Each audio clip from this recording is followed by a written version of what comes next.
Nosso tema de hoje, ele tem um imbricamento da estatística com a epidemiologia. Na verdade, nós vamos dar uma primeira noção de conceitos epidemiológicos que vocês vão ver a partir do curso de epidemiologia propriamente dito, durante então o segundo ano ainda e no terceiro ano. A epidemiologia compreende aquele campo do saber onde há interesse especial pela distribuição das doenças, né, a frequência e os seus determinantes. Então, pela definição do McMahon, é um estudo voltado para as populações, interessado muito claramente para a frequência das doenças e medidas de frequência de doença, e os seus determinantes, ou seja, aqueles elementos que causam ou que levam à doença. É uma percepção antiga, essa noção de população e dos determinantes de doença, tanto que Hipócrates já versava sobre isso numa das suas publicações primordiais, denominada Sobre o Ar, as Águas e os Lugares, onde ele já fazia uma certa associação entre épocas do ano e fenômenos naturais com o aparecimento de doenças ou sintomas clínicos.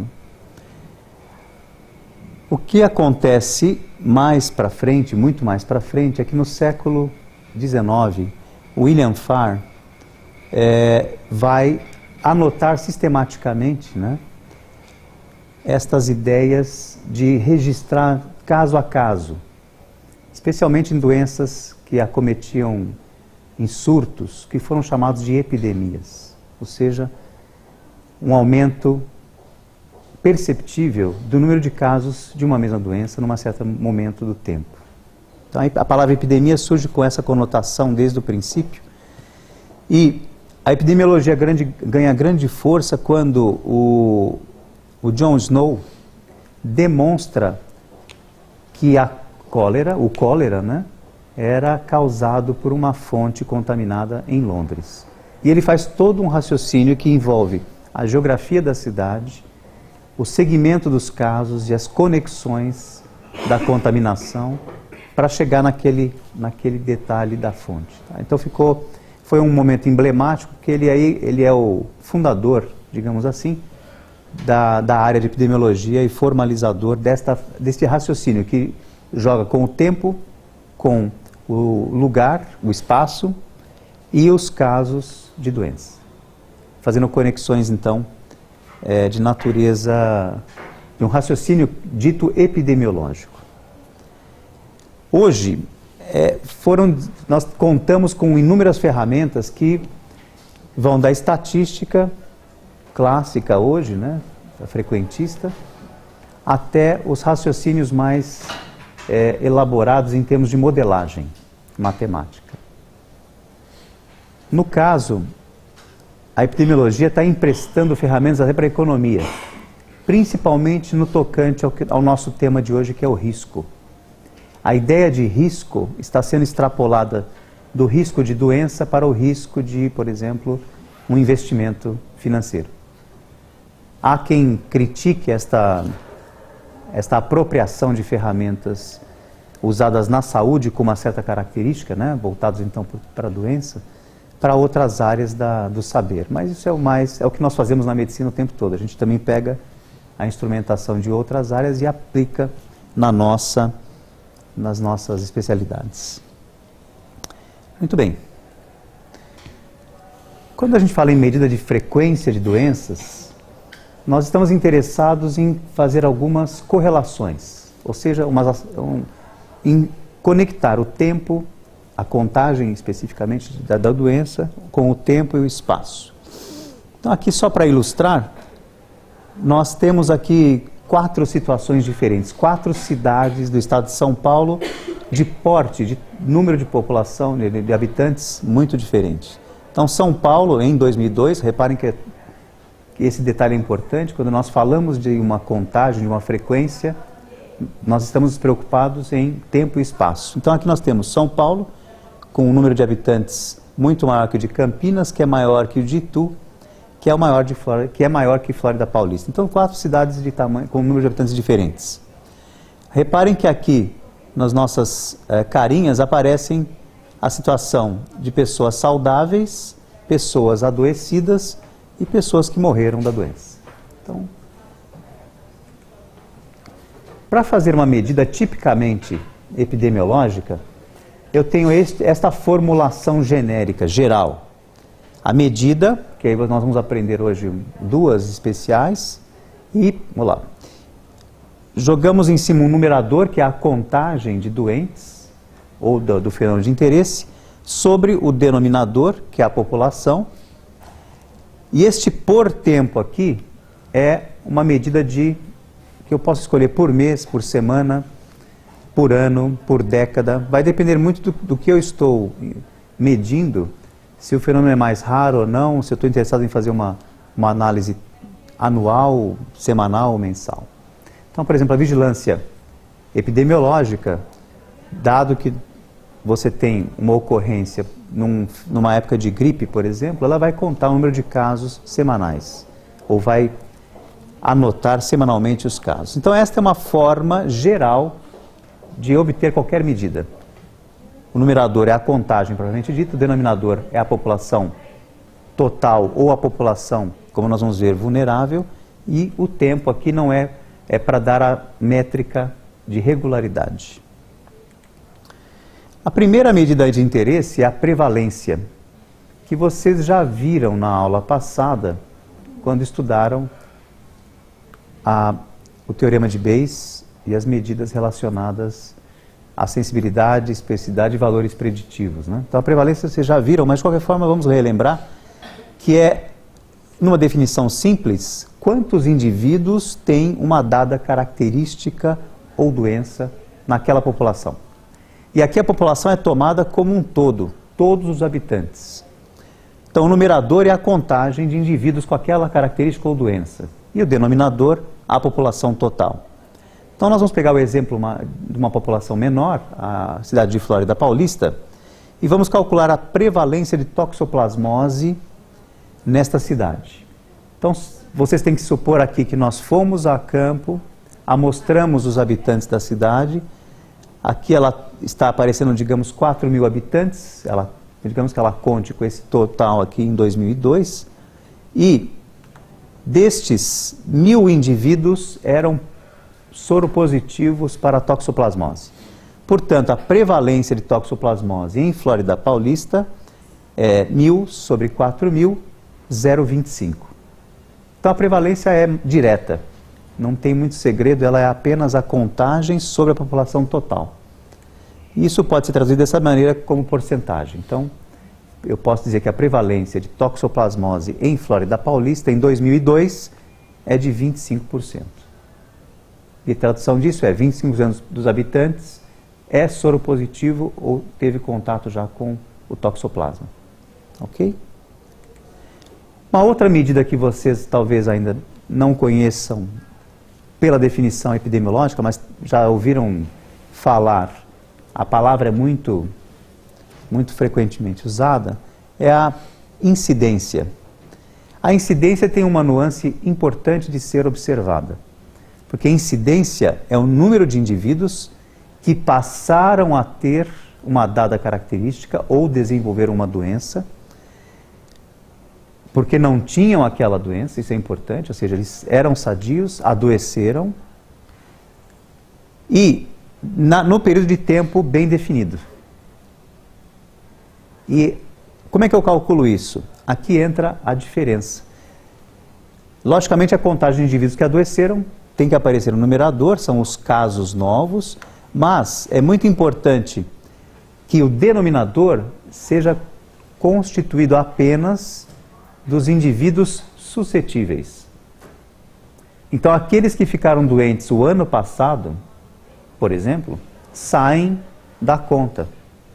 Eles não vão entrar no denominador, porque a incidência justamente é a ocorrência de casos novos entre os indivíduos que são suscetíveis. Ok? Então esta é a diferença fundamental entre incidência e outras medidas. devem ser computados apenas os indivíduos que eram suscetíveis à doença. Não é a população total mais. Então a incidência, aqui em Flórida Paulista em 2002, a prevalência, melhor dizendo, era de 25%, correto? Portanto, nós tínhamos apenas 3 mil indivíduos suscetíveis à toxoplasmose.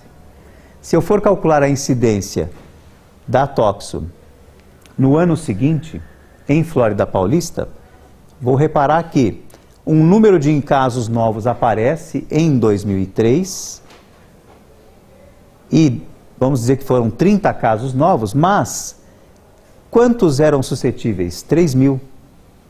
Então a incidência de toxoplasmose em Flórida Paulista no ano de 2003 foi de 30 indivíduos, casos novos, em 3 mil indivíduos suscetíveis que restaram no ano anterior que eu tinha feito o levantamento de prevalência.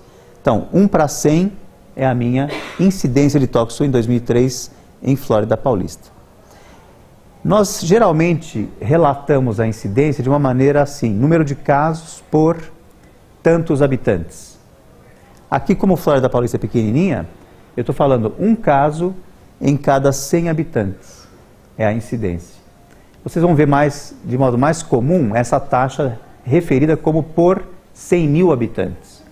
Então, número de casos de gripe por 100 mil habitantes no ano de 2012.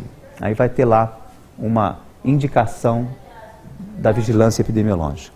Entenderam a diferença? Incidência e prevalência. A incidência vai ser muito importante, e nós estamos fazendo um esforço agora para que vocês compreendam esse conceito, porque agora eu vou fazer cálculos a partir da incidência, tá certo? Eu vou fazer medidas para associar a incidência ao risco. Associar com o quê? Com fatores que possam ser potencialmente os causadores ou que favoreçam o adoecimento. Risco, portanto, é a probabilidade de uma pessoa exposta, aqui a palavra risco, é a probabilidade de uma pessoa exposta a um certo fator ou um conjunto de fatores vir a desenvolver uma doença com mais frequência do que outras que não estão expostas. Então essa noção epidemiológica é fundamental, porque o risco que nós trabalharemos é sempre comparativo a uma situação de não risco ou de não exposição.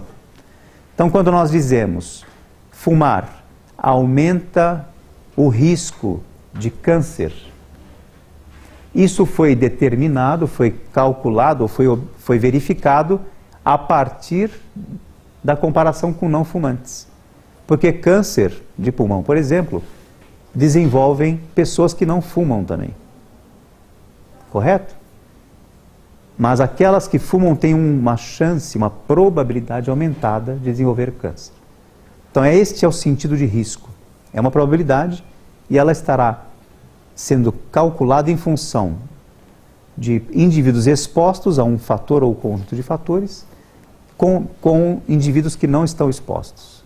Então nós trabalhamos muito por comparação. Vocês já perceberam que tudo que nós fazemos quantitativamente é referenciado por um grupo, eventualmente controle, um grupo de comparação ou grupos comparados entre si.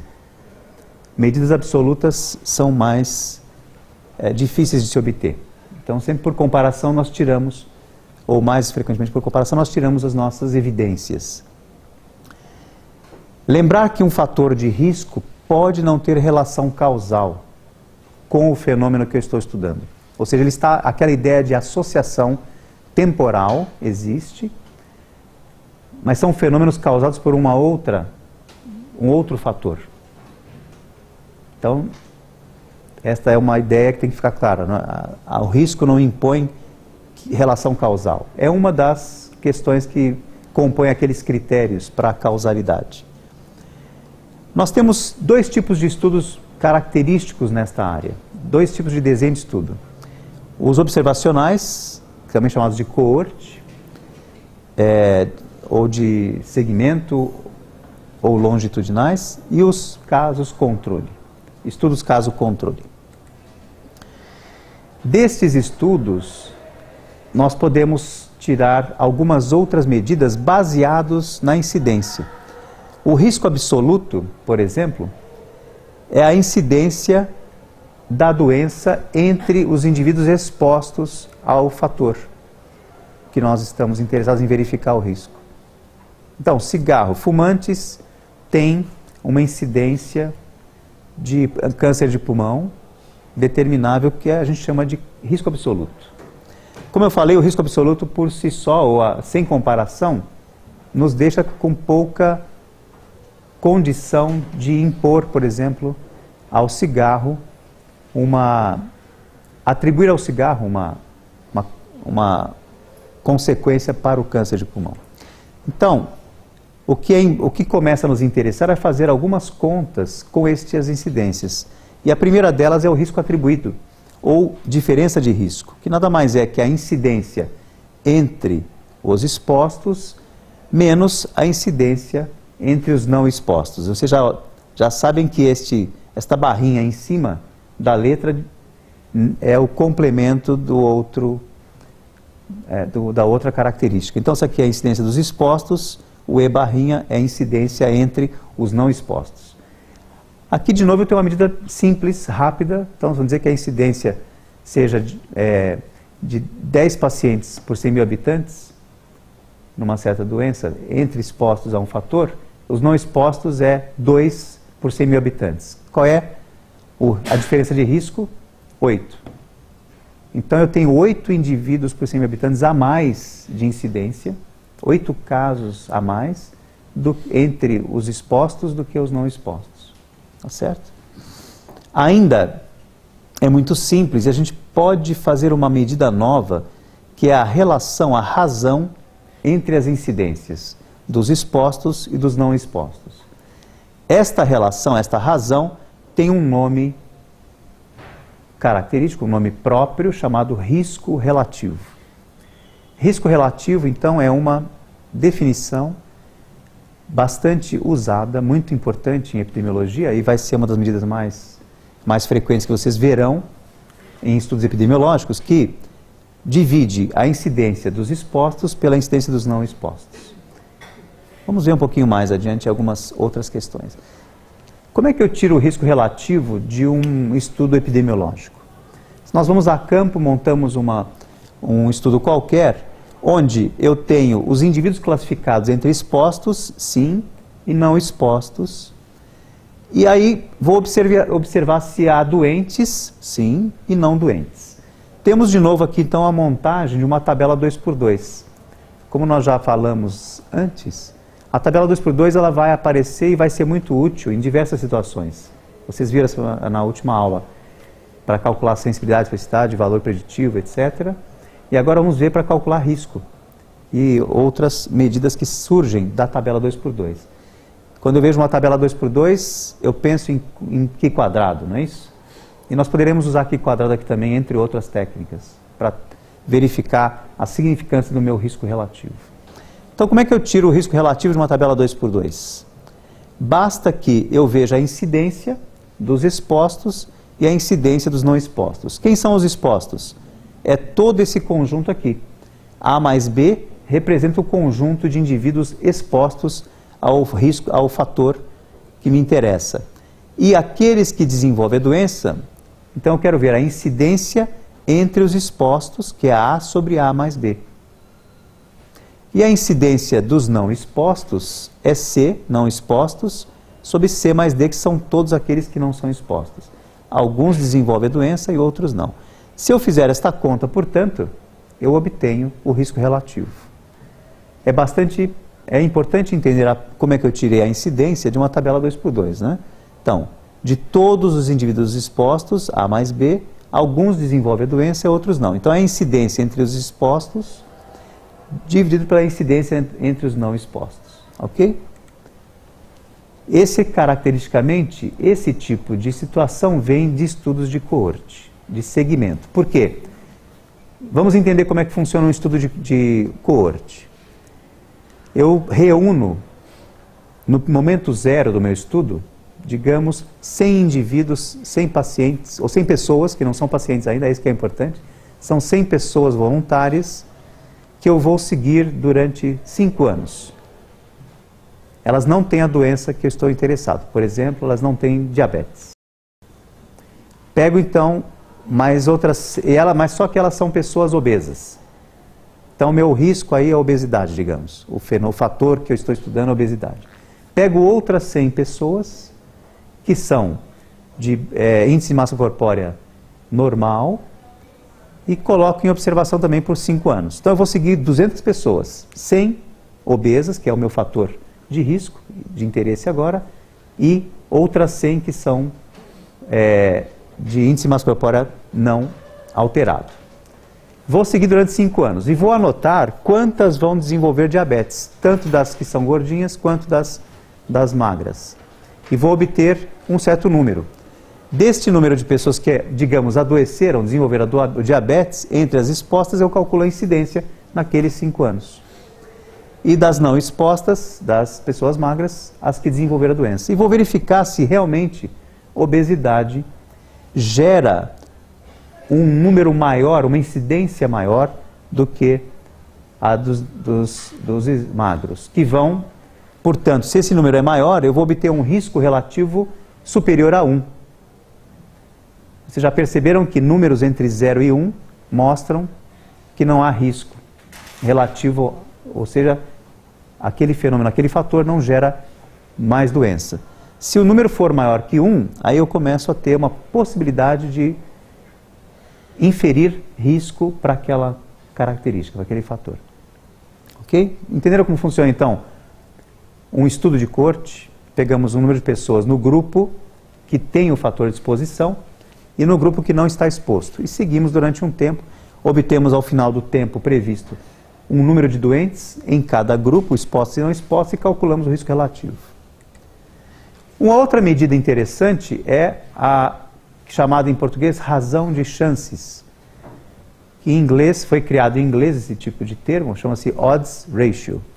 E eu sei que muitos de vocês já esbarraram com este conceito por aí. Na leitura de vocês vai aparecer de vez em quando, e muitas vezes, odds ratio. Ela é muito interessante porque ela vem de estudos de caso controle, que para nós, imaginem seguir 5 anos um grupo de pessoas. É muito mais complicado, do ponto de vista operacional, fazer um estudo de segmento, de coorte.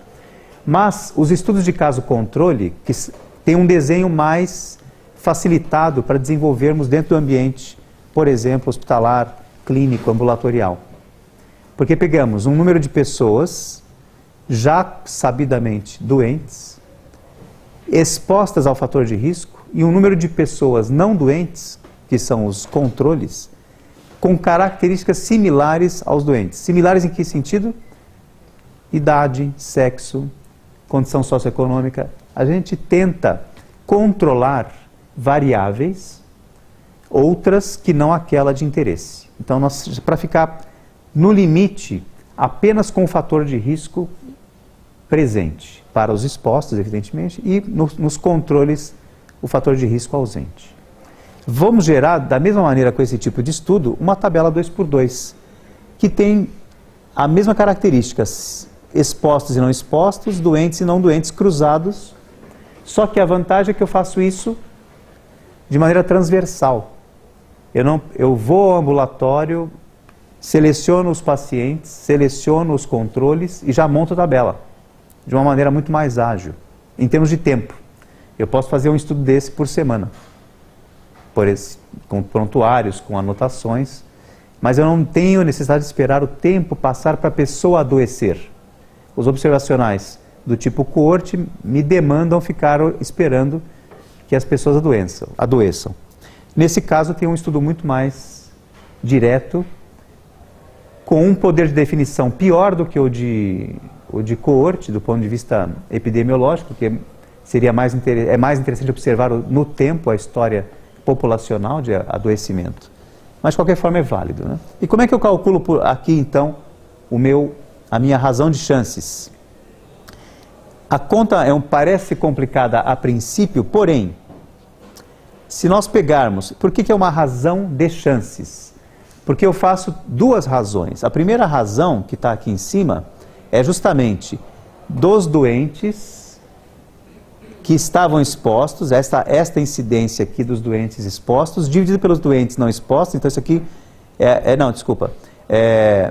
a razão de chances é os doentes entre todos os expostos e os doentes entre todos os doentes.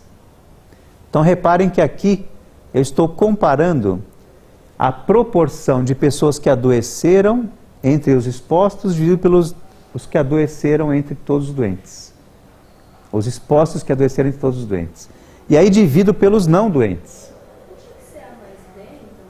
Aqui é A mais, perdão, A mais C, perdão, fiz confusão. É aqui, a razão é os doentes expostos e os doentes não expostos. Qual é a chance deste aqui adoecer mais do que esse? E de não adoecer igualmente. Por isso que a gente faz nessa direção. Não nessa aqui seria incidência. Então, nesta direção, perdão. Vamos lá. A razão de chances é esta chance de termos mais doentes entre os expostos do que doentes não expostos e de termos mais doentes, mais sadios entre os não expostos. Esta é a conta. Ela vai ser simplificada porque na hora de cortar aqui estas partes, vai sobrar apenas A sobre C e B sobre D. Aqui embaixo, do numerador, aqui nós temos os que adoeceram mesmo não sendo expostos. Então, se você fizer esta conta aqui, só esta conta em cima, aqui é quanto mais doentes eu tenho entre os doentes, entre os expostos contra os não expostos. Porque eu tenho doentes de qualquer forma aqui, né? Todos adoecem. Aqui todos adoecem. Os não, aqui ó, aqui são todos doentes. E aqui eu tenho os expostos e os não expostos. Portanto, aqui eu vou ter assim, quantos a mais eu tenho de doentes, entre os doentes, vindos dos expostos. A intenção é verificar se aqui eu tenho mais chance de adoecer e aqui menos chance de adoecer. Então são duas razões, são duas chances em comparação. Tá? Por isso que chama razão de chances, são duas chances. Será que aqui eu tenho mais chances de adoecer entre os expostos? Será que eu tenho menos chance de adoecer entre os não expostos? E eu comparo essas duas chances, obtendo, portanto, a razão das chances, o odds ratio. Ela é bastante simples, porque depois é só fazer o produto que a gente chama cruzado. A vezes D sobre B vezes C. Quando eu simplifico essa conta toda aqui, corta todos os fatores possíveis, sobra uma conta simples de ser feita. Esta conta pode ser feita apenas para desenhos de caso controle. Tá? Então a razão de chances é tirada diretamente apenas de estudos desse desenho. Quando a doença é muito rara, o risco relativo se aproxima do odds ratio. E aí a gente estaria autorizado a fazer essa conta simples para o risco relativo. Mas, a princípio, são situações bem distintas, são contas diferentes. Tá?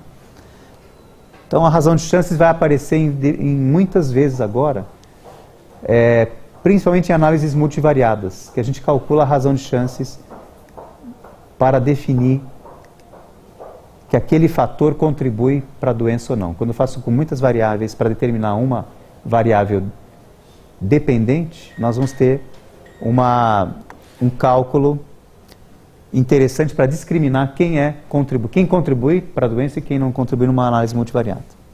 Vamos fazer exemplos, né? Então, pegamos um primeiro exemplo aqui, que é atividade física versus fratura de colo de fêmur em mulheres.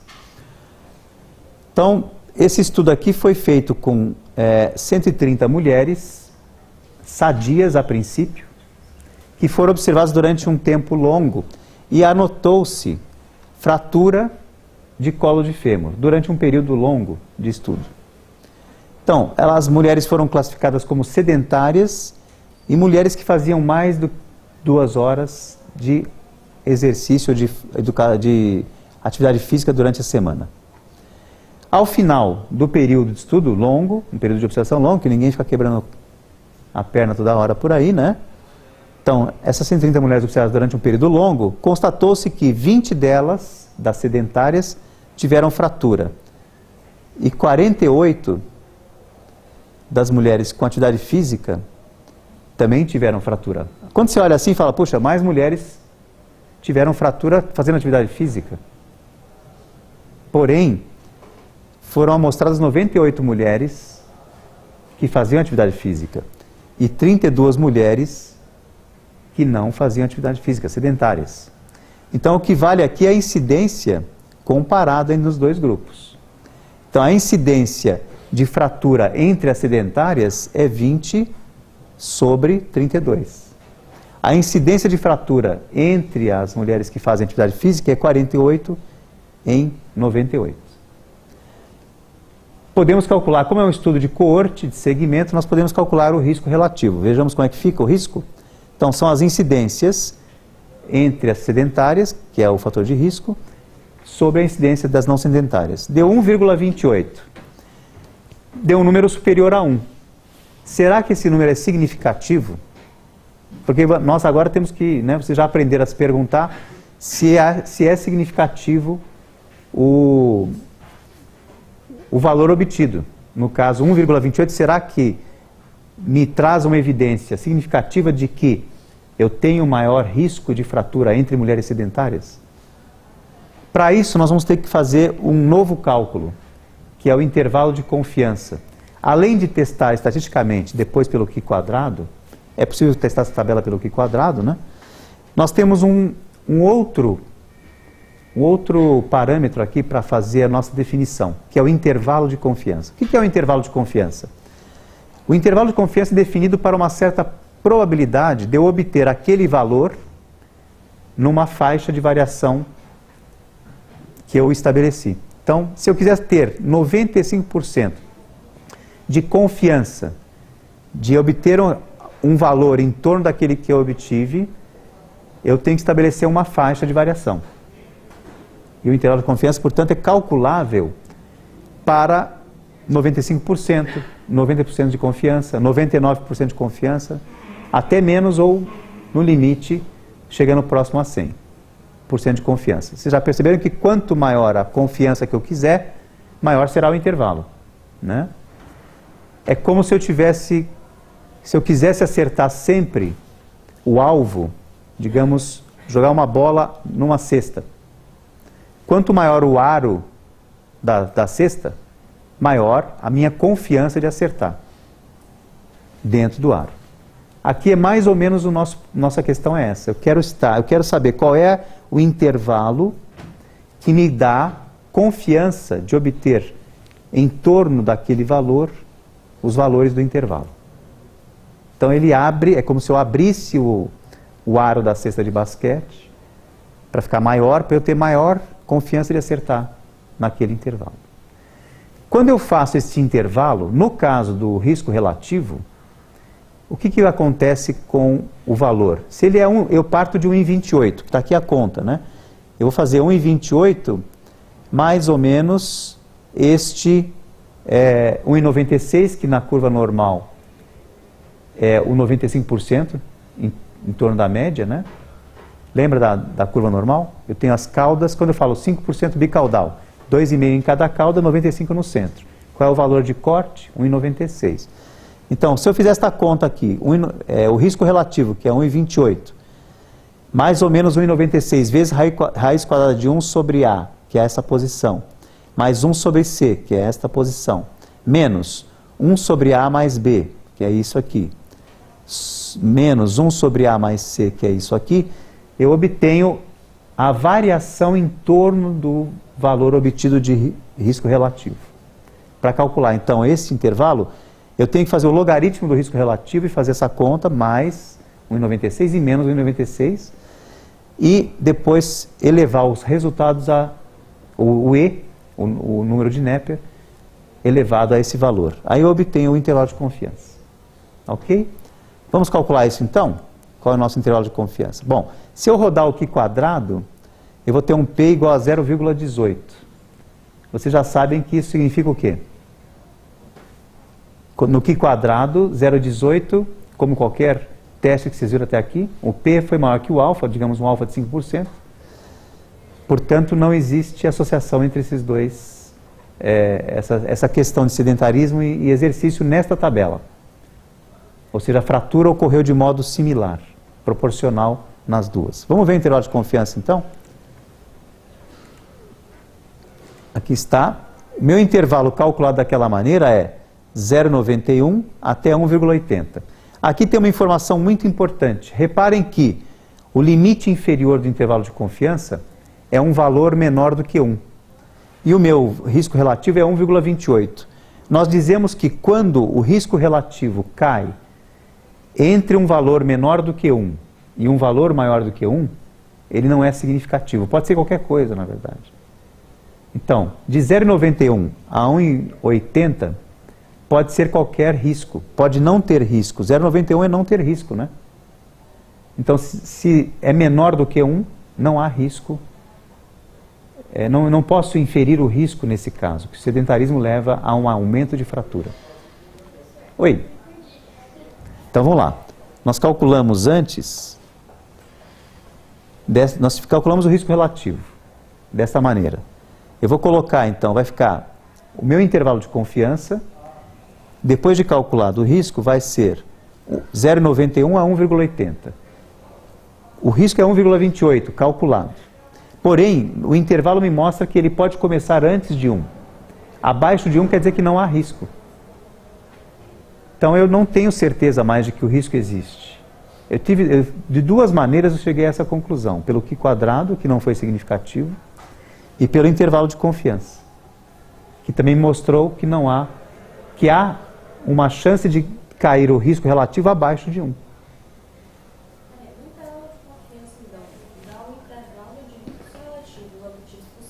Isso. Para qual risco é verdadeiro?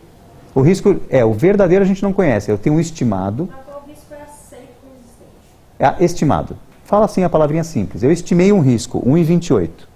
Eu quero saber, esse é um dos possíveis números que apareceriam se eu fizesse vários experimentos. A lógica da estatística é sempre essa. Eu poderia fazer um outro experimento e obter um outro número. Poderia fazer um terceiro, um quarto experimento, né? Novos grupos de pacientes e obter outros números. Qual é a minha confiança? Em que intervalo eu tenho confiança de 95% de certeza que vai acontecer? Ali, naquele intervalo. Eu calculei esse intervalo a partir do ponto estimado, 1,28. O intervalo vai de 0,91 a 1,80. Este intervalo me mostra que pode acontecer de não ter risco relativo. Não. O intervalo é obtido a partir desta conta aqui. Essa continha.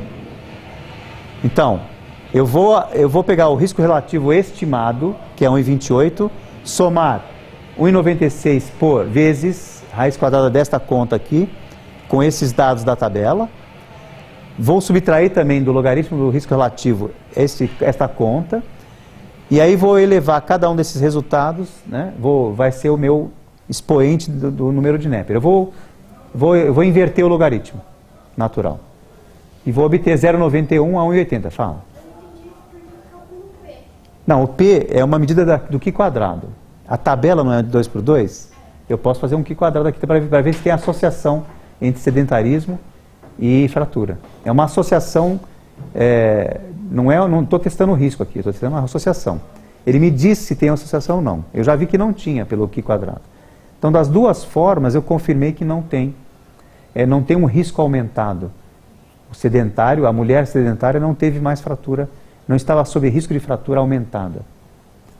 E aí, ao aplicar esse valor, nós obtemos esse intervalo de confiança. Então, com 95% de confiança, eu digo que o risco relativo pode ser menor do que 1. Ele tem uma chance de ser menor do que 1 e, portanto, eu não atribuo ao sedentarismo risco de aumento de fratura. Apesar de que nós tínhamos aqui, né, parecia que ia pintar uma associação, mas não teve, nem pelo Q quadrado e nem pelo intervalo de confiança.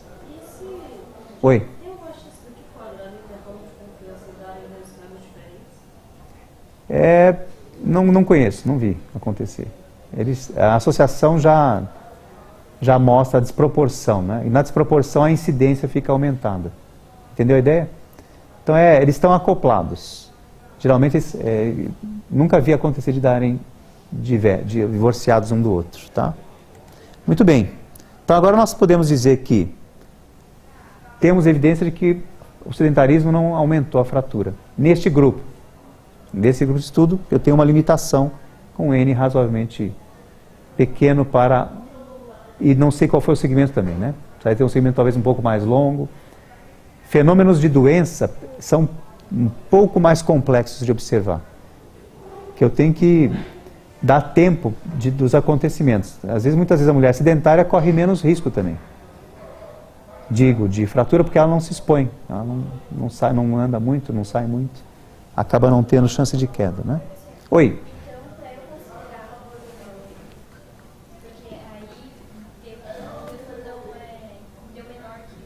Isso, como o intervalo inclui números menores do que 1, pode não ter risco.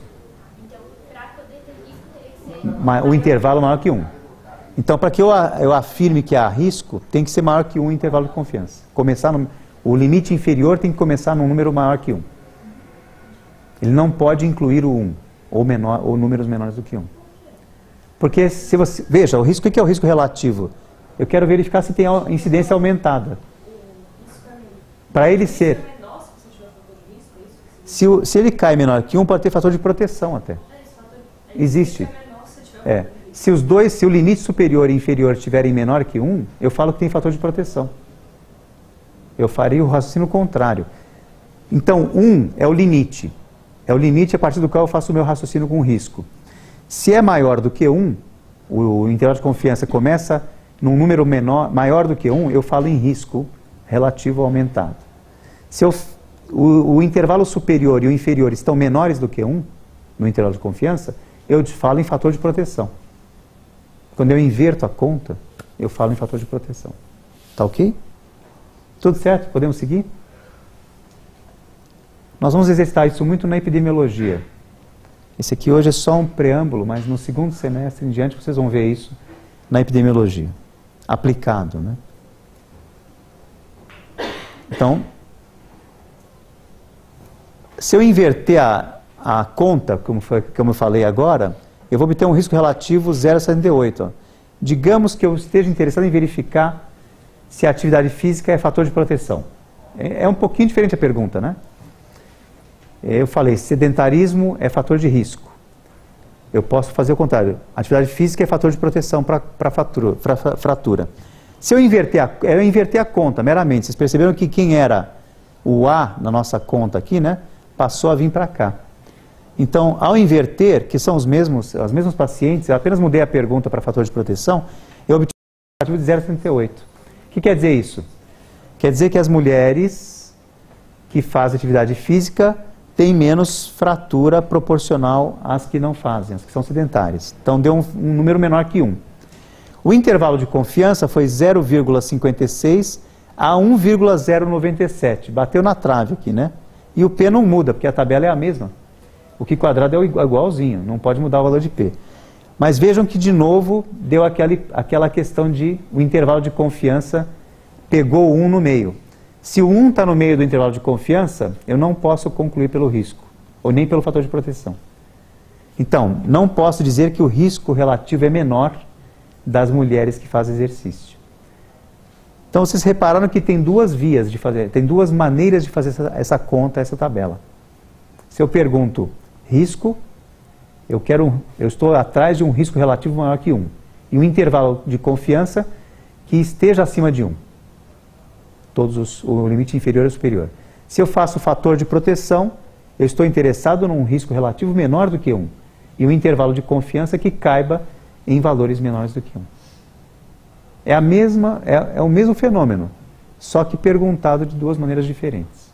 Tá bom? Entenderam isso? Podemos seguir adiante? Ok. Vamos para um outro exemplo agora.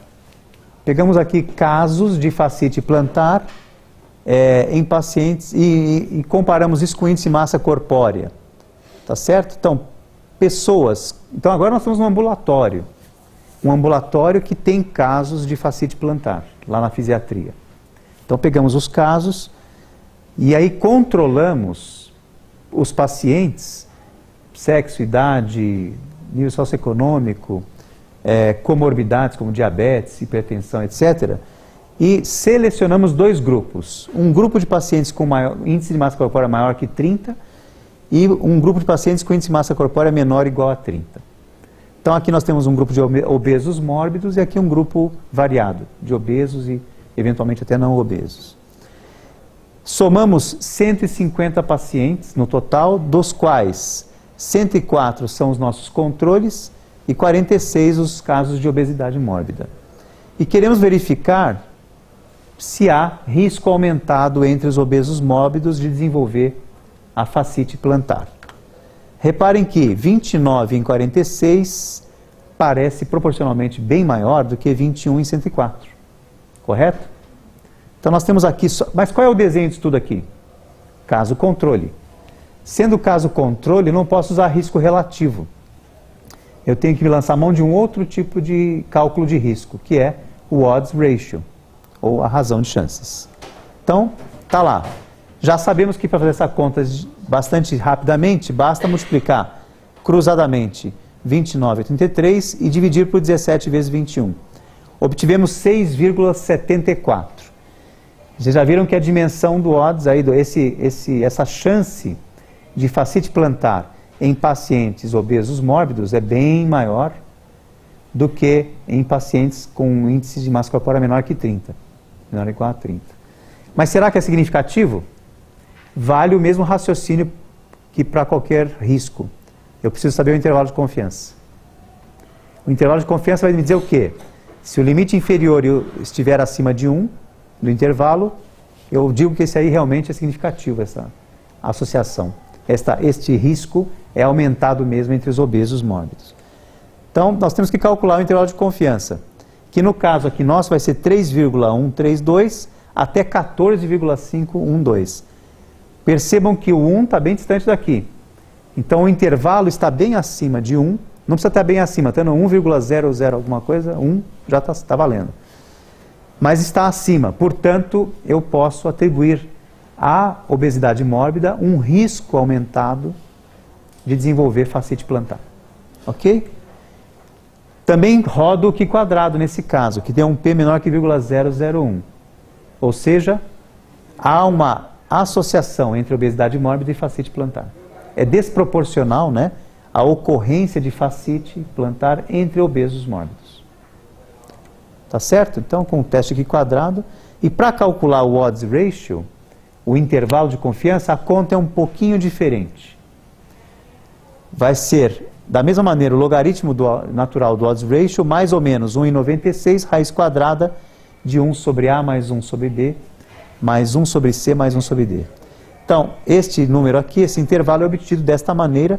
Hoje, na aula prática, vocês vão ter a oportunidade de fazer isso. Tá? Terão que fazer isso, não dá para fazer... O Minitab não calcula isso para nós diretamente. Tem um jeito de calcular, na verdade, mas é meio estranho. Eu preferia que vocês trabalhassem e aprendessem a fazer na mão isso, por enquanto, na calculadora, na planilha, porque fica mais fácil, tá bom? Muito bem. É claro que a epidemiologia é muito mais do que nós falamos nessa aula. A epidemiologia é muito maior, com muito mais técnicas, mas é importante nós fazermos essa conexão agora com vocês, do curso de métodos estatísticos, né, com a epidemiologia que vem por aí. É para vocês terem, então, uma primeira abordagem desta área quantitativa que desemboca agora diretamente a epidemiologia. Tá bom? Ficam algumas referências, convidados a, durante a vida, lerem mais sobre epidemiologia, não para este curso, mas para a vida de vocês.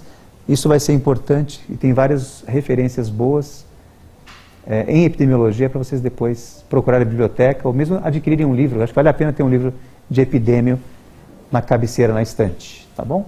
Alguma dúvida? Diga, Patrícia. Ele sempre usa o intervalo de confiança com 95%? É o mais comum. A gente pode colocar 99, 90. Você já percebeu que quanto maior a confiança, maior o intervalo. Quanto menor a confiança, menor o intervalo. Né? 95, existem comportamentos padrão, né? A gente acaba fazendo as coisas um pouquinho quadradinhas, mas 99% é um intervalo muito melhor de confiança. Só que ele vai jogando contra você em alguns momentos. Né? Então 95% é o ponto de partida. Menor do que isso a gente evita. A gente pode jogar para 99%. Não é incomum a gente trabalhar com 99% também, de confiança. E qual é o critério para escolher, né? Oi? Não entendi. Não entendi ainda. Muda a conta, claro. Aquele 1,96 não é mais 1,96. Vai ter que ir na tabela Z e verificar quanto que é 0,05 de cada lado, né? Para ver o ponto de corte, qual é o Z. Aí vai ser um número maior, vai ser 2 alguma coisa, né? E, portanto, vai aumentar o intervalo porque variou esse número. Escolhemos o intervalo de uma maneira muito semelhante ao nível de significância, ou seja, o critério para escolher se eu vou fazer um intervalo de 99, 95 é quão crítica é a minha decisão sobre aquele assunto. Se eu preciso de muita confiança, eu jogo para o número 99. Se eu tenho um fenômeno que é menos crítico, eu jogo para 95. Né? Então tudo depende de quanto vai repercutir na minha conduta, na minha mudança de prescrição, por exemplo, que é sempre um problema, né? Decidir se eu mudo ou não a prescrição.